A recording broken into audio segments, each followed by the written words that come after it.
Hello students, welcome to you in yes coaching. आज हम लोग मैथ कक्षा 10 में पढ़ेंगे एक्सरसाइज 6.1। तो जो आपकी एक्सरसाइज 6.1 है वो समरूप त्रिभुज से संबंधित है। तो अभी तक जिन बच्चों ने चैनल को सब्सक्राइब नहीं किया है, चैनल को सब्सक्राइब अवश्य कर लें और वीडियो अंत तक देखें। एक्सरसाइज 6.1 में 3 क्वेश्चन हैं। उन 3 क्वेश्चन को हम बड़े ही आसान तरीके से आपको समझाने वाले हैं। तो पहले इसकी कुछ बेसिक जानकारी हम हासिल कर लेते हैं। जैसा कि नाम है समरूप। तो पिछली कक्षा में आपने क्लास 9th में सर्वांग समता के बारे में पढ़ा था। पिछली कक्षा में आपने किसके बारे में पढ़ा? सर्वांग समता के बारे में। आप सुनते थे कि त्रिभुज कैसे हैं? सर्वांग सम त्रिभुज हैं। तो सर्वांग सम उसको कहते हैं जिसमें आकार जो है वो कैसा हो? समान हो। आकार समान का मतलब अंग्रेजी में आप बोलेंगे सेम शेप, आकार समान। और दूसरा क्या? माप, ये भी समान। इंग्लिश में बोलेंगे आप सेम साइज। तो ऐसी आकृतियां, ऐसे फिगर, ऐसे चित्र जिनके शेप, आकार, बनावट एक जैसी होती थी और जिनकी माप, साइज भी एक जैसा होता था, उन्हें हम कहते थे सर्वांग सम। जैसे मान लो कोई एक त्रिभुजीय है ए बी सी और दूसरा त्रिभुजीय है डी ई एफ। अगर ये भुजा 3 है और ये भी 3 है, ये 4 है, ये भी 4 है, ये 5 है और ये भी 5 है, ये कोण 70 अंश, ये कोण 70 अंश, ये 50 अंश, ये भी 50 अंश, ये 60 अंश, ये भी 60 अंश। तो आप देख रहे हैं जब दो त्रिभुज में तीनों संगत भुजाएं बराबर, AB बराबर DE के, BC बराबर EF के, AC बराबर DF के और कोण A बराबर कोण D। यहाँ पे आप क्या देख रहे हैं कि भुजा AB जो है ये बराबर है किसके? DE के। और क्या देख रहे हैं आप कि BC जो है ये BC किसके बराबर है? EF के। और जो AC है ये बराबर किसके है? DF के। संगत भुजाएं कैसी हैं? बराबर। संगत का मतलब होता है कि हमारा दाहिना हाथ तो आपका भी दाहिना हाथ। और कोण A बराबर कोण D, कोण B बराबर है कोण E और कोण C बराबर है कोण F। तो जब दो त्रिभुजों के संगत कोण बराबर हों और संगत भुजाएं बराबर हों तो उनको कहा जाता है सर्वांग सम त्रिभुज। यानी ये त्रिभुज ABC और त्रिभुज DEF दोनों कैसे हैं? सर्वांग सम। तो हम लिखेंगे यहाँ पे त्रिभुज ABC, ये सर्वांग सम का निशान होता है। सर्वांग सम त्रिभुज DEF। और आपने ये भी पढ़ा था कि जब भी कोई दो त्रिभुज सर्वांग सम होते हैं तो उनकी संगत भुजाएं या संगत कोण भी बराबर होते हैं। तो ये बात थी सर्वांग सम की। लेकिन हमें पढ़ना है इस एक्सरसाइज में समरूप। तो सर्वांग सम को इंग्लिश में कहते हैं, सॉरी टेस्टर कहाँ पे?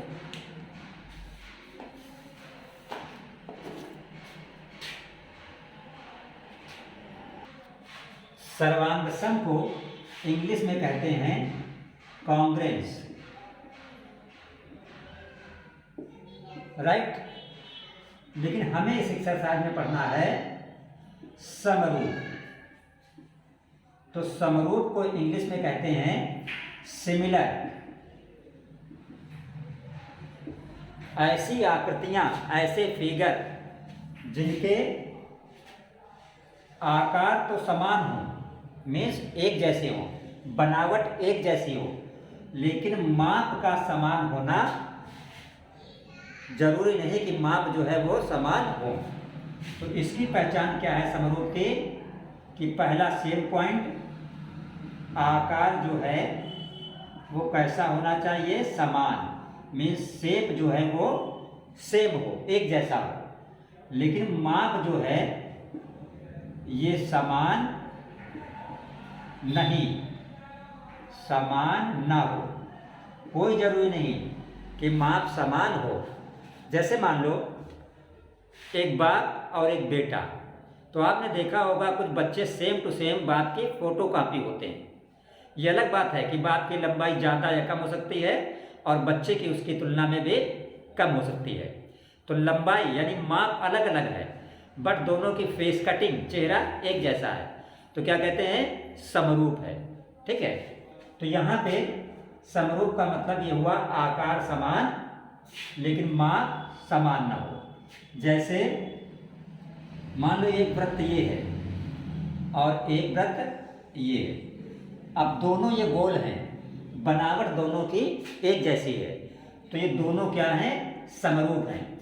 यहाँ बनावट तो एक जैसी है लेकिन इसकी त्रिज्या कम है, इसकी त्रिज्या ज़्यादा है, तो माप समान नहीं है। जैसे मान लो एक त्रिभुज ये है ABC और इसकी सभी भुजाएं 1-1 सेंटीमीटर हैं, और दूसरा त्रिभुज है DEF, इसकी सभी भुजाएं 2-2 सेंटीमीटर हैं।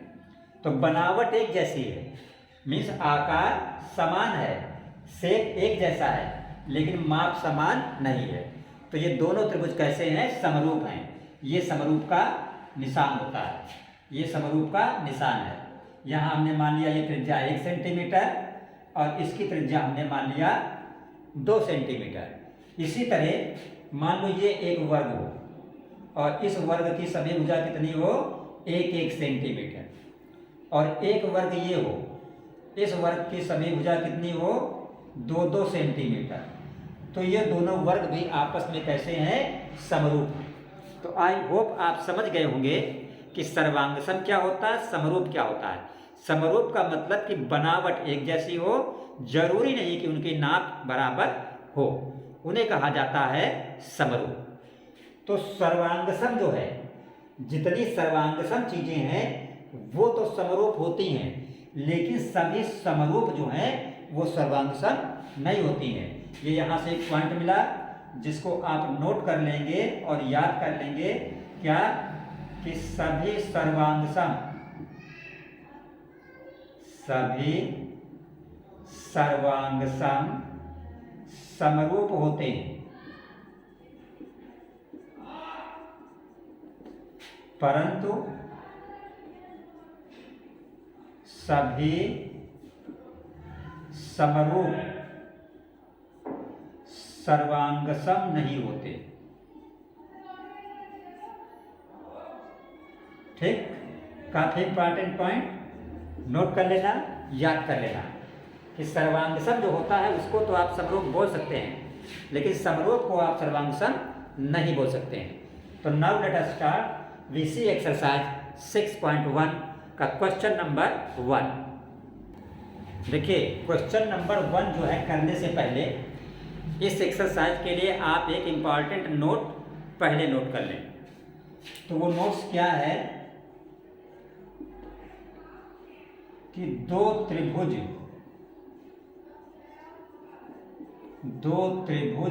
समरूप होते हैं। दो त्रिभुज समरूप होते हैं कब? यदि उनके संगत कोण, यदि उनके संगत कोण बराबर हो और संगत भुजाएं समान अनुपात में हूँ। इस चीज़ को नोट करके आप याद कर लीजिए कि कोई भी दो त्रिभुज तभी समरूप होंगे अगर उनके संगत कोण बराबर हैं और उनकी भुजाओं का अनुपात भी कैसा है, समान है। ठीक, इसको नोट कर लीजिए। जैसे मान लो कोई त्रिभुज ये है ABC, ठीक है, इसको नोट कर लो, फिर हम इस चीज़ को समझा दें चित्र बना के। जैसे मान लो ये कोई त्रिभुज है ABC और ये दूसरा त्रिभुज कोई है, आप देख रहे हैं DEF। तो इसमें अगर ये कोण 70 है, ये भी 70 है, ये मान लो 60 है, ये भी 60 है, ये 50 है, ये 50 है। तो यहाँ पे आप देख रहे हैं संगत कोण बराबर है, A बराबर D के, B बराबर E के और कोण C बराबर कोण F के। अगर मान लो ये भुजा 2 है, ये 4 है, ये 6 है, ये मान लो 4 है, ये 8 है, ये 12 है। तो अब देखिए भुजाओं का अनुपात देखिए, AB बटे DE, तो 2/4 बराबर 1/2। देखिए BC बटे EF यानी 4/8 बराबर 1/2। देखिए AC बटे DF बराबर 6/12, तो 6/12 भी बराबर 1/2। तो देखिए सब बराबर क्या आ रहा है, 1/2। तो जब भी संगत भुजाओं का अनुपात बराबर हो और संगत कोण बराबर हो तो दोनों त्रिभुज कैसे होते हैं, समरूप होते हैं। अब आप देखिएगा अपना क्वेश्चन नंबर फर्स्ट में क्या लिखा है, सभी वृत्त होते हैं। सभी वृत्त होते हैं, कैसे होते हैं, सर्वांग सम के समरूप। तो ये आपका कौन सा सही होगा, समरूप, क्योंकि मान लीजिए एक वृत्त ये है और एक वृत्त ये है। ये छोटे बड़े हैं अलग की बात है, बट शकल एक है, बनावट एक है, तो सभी वृत्त कैसे होते हैं, समरूप होते हैं। दूसरा देखिएगा लिखा है सभी वर्ग होते हैं, कैसे होते हैं, समरूप। चाहे वर्ग छोटा हो और चाहे वर्ग बड़ा हो, शकल एक जैसी, बनावट एक जैसी, तो सभी वर्ग कैसे होते हैं, समरूप होते हैं। तीसरा देखिएगा सभी त्रिभुज समरूप होते हैं। कौन से त्रिभुज, समद्विबाहु कि समबाहु। तो समबाहु त्रिभुज जो होते हैं ये समरूप होते हैं। जैसे मान लो कोई समबाहु है, उनकी भुजा 1 है, और कोई समबाहु है जिसकी भुजा 3 है, तो शकल एक जैसी, बनावट एक जैसी, छोटे बड़े अलग बात है, तो सभी समबाहु कैसे होते हैं, समरूप होते हैं। चौथा देखिए भुजाओं की समान संख्या वाले दो बहुभुज समरूप होते हैं। अगर भुजाओं की संख्या समान है तो वो समरूप होंगे। शर्त क्या है, संगत कोण कैसे हो, अभी नोट्स में मैं लिखा था, समरूप तभी होते हैं जब संगत कोण बराबर होते हैं। तो यहाँ पे क्या आ जाएगा, बराबर। और उनकी संगत भुजाएं कैसी होती हैं, बराबर अनुपात में, यानी समानुपाती। तो यहाँ पे आ जाएगा नंबर 2 पे समानुपाती। तो ये आपका क्वेश्चन नंबर 1 हो गया। अब हम देखते हैं इसका क्वेश्चन नंबर 2। देखिए दूसरा क्वेश्चन है, निम्न युग्मों के दो भिन्न भिन्न उदाहरण दो। ये क्वेश्चन नंबर कौन सा है, 2। निम्न युग्मों के दो भिन्न भिन्न उदाहरण दो। तो पहले में क्या है, समरूप आकृतियां, यानी समरूप आकृतियों के आपको 2 उदाहरण देना है। तो एक उदाहरण में आप लिख दीजिए 2 समबाहु त्रिभुज। 2 समबाहु त्रिभुज, भुजा 1 सेंटीमीटर, 2 सेंटीमीटर। दो समबाहु त्रिभुज ले लीजिए, एक की भुजा 1 सेंटीमीटर मान लीजिए, एक की भुजा 2 सेंटीमीटर मान लीजिए। तो ये किसका उदाहरण हो गया, समरूप आकृति का। जैसे मान लो एक आपने ये बना दिया और एक आपने ये बना दिया, इसको थोड़ा बड़ा बना दो क्योंकि इसकी साइड तुमने 2 मान रखी है। तो ये हो गया ABC और ये हो गया त्रिभुज DEF। ये भी समबाहु है ABC और डी ई एफ जो है ये भी आपका कैसा है, समबाहु है। इसकी प्रत्येक भुजा 1 सेंटीमीटर है और इसकी प्रत्येक भुजा 2 सेंटीमीटर है। आप इसका दूसरा उदाहरण भी ले सकते हो समरूपाकृत का। दूसरे उदाहरण में आप ले सकते हो 2 वर्ग भुजा 1 सेंटीमीटर कामा 4 सेंटीमीटर। मान लो एक वर्ग आपका है जिसकी प्रत्येक भुजा 1 सेंटीमीटर है और दूसरा वर्ग है जिसकी प्रत्येक भुजा 4 सेंटीमीटर है। तो ये भी दोनों क्या हो गए, समरूप हो गए। तो एक में लिख देंगे 2 समबाहु त्रिभुज भुजा 1 कामा 2, कोई भी आप भुजा ले सकते हैं अपनी मर्जी से। और दूसरा एग्जाम्पल लिख देंगे 2 वर्ग भुजा 1 सेंटीमीटर कामा 4 सेंटीमीटर। तो ये 2 उदाहरण हो गए समरूप आकृति के। अब उसके बाद देखिए आपको 2 उदाहरण और देने हैं। क्वेश्चन में बोल रहा जो समरूप ना हो। जैसे एक आप लिख दो समचतुर्भुज, समचतुर्भुज, और क्या लिख दो, त्रिभुज। तो ये दोनों समरूप नहीं है, क्योंकि समचतुर्भुज ऐसे बनता है 4 भुजाओं वाला, त्रिभुज ऐसे बनता है। तो ये दोनों समरूप नहीं हुए। तो एक तो उदाहरण ये हो गया। दूसरा उदाहरण आप ले सकते हैं, लिख दीजिए वर्ग और अवृत्त। तो ये भी समरूप नहीं है भाई, वर्ग ऐसे बनता है और वृत्त ऐसे बनता है, राइट। अब देखिएगा क्वेश्चन नंबर इसका 3।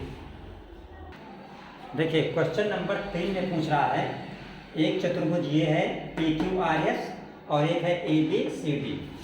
ये पूछ रहा है कि ये दोनों समरूप हैं कि नहीं। तो हमने समरूप की शर्त लिखी थी कि समरूप तब होते हैं कोई भी 2 चतुर्भुज या त्रिभुज जब उनके संगत कोण बराबर होते हैं। यहाँ पे देखिए ये एक वर्ग है, ये जो निशान बना हुआ है ये 90 अंश 90 अंश को शो करता है। इसका प्रत्येक कोण कितना है, 90 अंश, जबकि इसका प्रत्येक कोण साफ साफ दिख रहा है 90 अंश नहीं है। तो भुजा पे दिमाग लगाने की जरूरत ही नहीं है। जब संगत कोण ही बराबर नहीं है तो समरूप होने का सवाल ही नहीं उठता। तो आंसर में लिख दो ये दोनों चतुर्भुज समरूप नहीं है। आंसर में लिख दिया समरूप नहीं।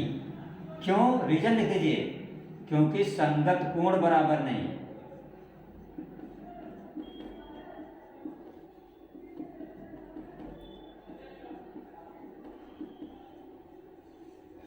तो आई होप आपको अच्छे से समझ में आया होगा।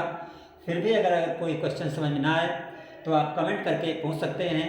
और चैनल को अभी तक सब्सक्राइब नहीं किया है, सब्सक्राइब अवश्य कर लें, ताकि क्लास 10th की एग्ज़ाम से पहले आप पूरी मैथ कंप्लीट कर सकें। और एग्ज़ाम के पहले हम आप लोगों के लिए इम्पोर्टेंट क्वेश्चन और मॉडल पेपर भी अपलोड करेंगे। तो मिलते हैं नेक्स्ट क्लास में। तब तक के लिए थैंक्स, बाय।